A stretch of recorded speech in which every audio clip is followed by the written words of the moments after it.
నమస్కారం. ఈరోజు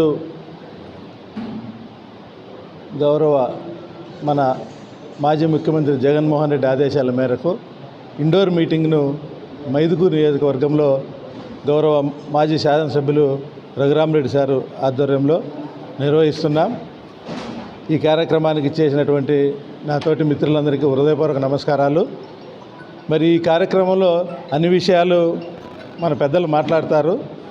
ఒక విషయం మీతో పంచుకోవాలనుకున్నది ఏంటంటే, ఈ రాష్ట్రంలో డిఎస్సి అనేటువంటి ఒక రిక్రూట్మెంట్ జరిపినటువంటి ఆంధ్రప్రదేశ్ ప్రభుత్వము డిఎస్సి అనే పదానికి అర్థం లేకుండా పరీక్ష ఏర్పాట్లు చేయడం జరిగింది. మొట్టమొదటగా డిఎస్సి అనేది డిస్ట్రిక్ట్ సెలక్షన్ కమిటీ అనేసి 1995లో దీన్ని అప్పుడున్నటువంటి అధికారులు కానీ అప్పుడున్నటువంటి ప్రభుత్వాలు తీసుకురావడం జరిగింది. ఈ డిఎస్సికి చాలా రిలయబిలిటీ ఉంది. కానీ దాని అంతటినీ పక్కన పెట్టి జిల్లాలో ఉన్నటువంటి డిఎస్సికి ఎవరైతే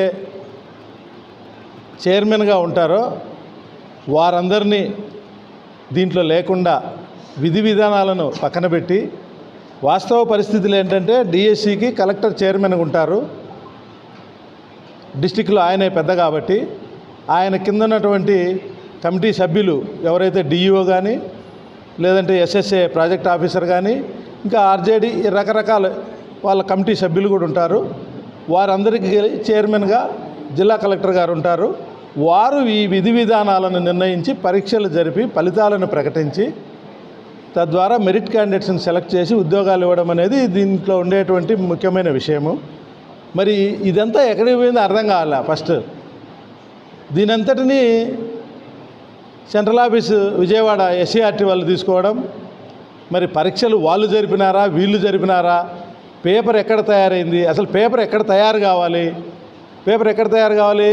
యాక్చువల్గా మనము ఇప్పుడు తెలుగులో పేపర్ పెడుతున్నామంటే తెలుగు లాంగ్వేజ్ వచ్చినటువంటి వారు పేపర్ తయారు చేయకూడదు. అసలు అంటే ఈ రాష్ట్రంలోనే చేయకూడదు, అది ఎక్కడో చేయాలి. హిమాచల్ ప్రదేశో లేదంటే ఇంకొక ప్రదేశం ఎక్కడో చేయాలి. అక్కడ చేస్తే దానికి కొంత రిలయబిలిటీ ఉంటుంది ఆ పేపర్కి. అది వదిలిపెట్టి ఒక ఎస్సీఆర్టీ ఆఫీసులో వాళ్ళే పేపర్ తయారు చేసి వాళ్ళే క్రోడీకరించి ఇదంతా పేపర్లో మీరందరూ పత్రికా మిత్రులందరూ చూశారు. అక్కడ ఉన్నటువంటి ఆఫీసులో ఒక కంప్యూటర్ ఆపరేటర్ను పెడితే అతను కూడా డిఎస్సి పరీక్ష రాశాడు. ఆయనే పేపరు తయారు చేయడం అన్నమాట, ఆయనే ప్యాకింగ్ చేయడం, ఆయనే దాన్ని కంప్యూటర్లో క్రోడీకరించడం. ఆయన పరీక్ష రాస్తే జిల్లా ఫస్ట్ ర్యాంక్ వచ్చింది.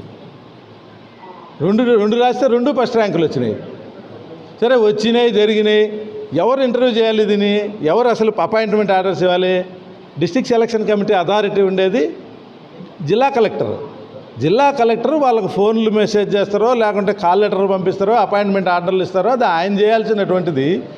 విజయవాడ నుంచి ప్రతి ఒక్కరికి వాళ్ళకి మెసేజ్ కానీ అపాయింట్మెంట్ ఆర్డర్లు కానీ విజయవాడ నుంచి రావడం, అవి వాళ్ళు తీసుకుపోవడం, మళ్ళీ అక్కడికి పోయిన తర్వాత మీకు కాదు మేము ఇంకొకరికి పంపినాం, ఇది పొరపాటు అని చెప్పడం. ఈ తంతంతా వినేదానికి అసలు ఆశ్చర్యంగా ఉంటుంది. ఇది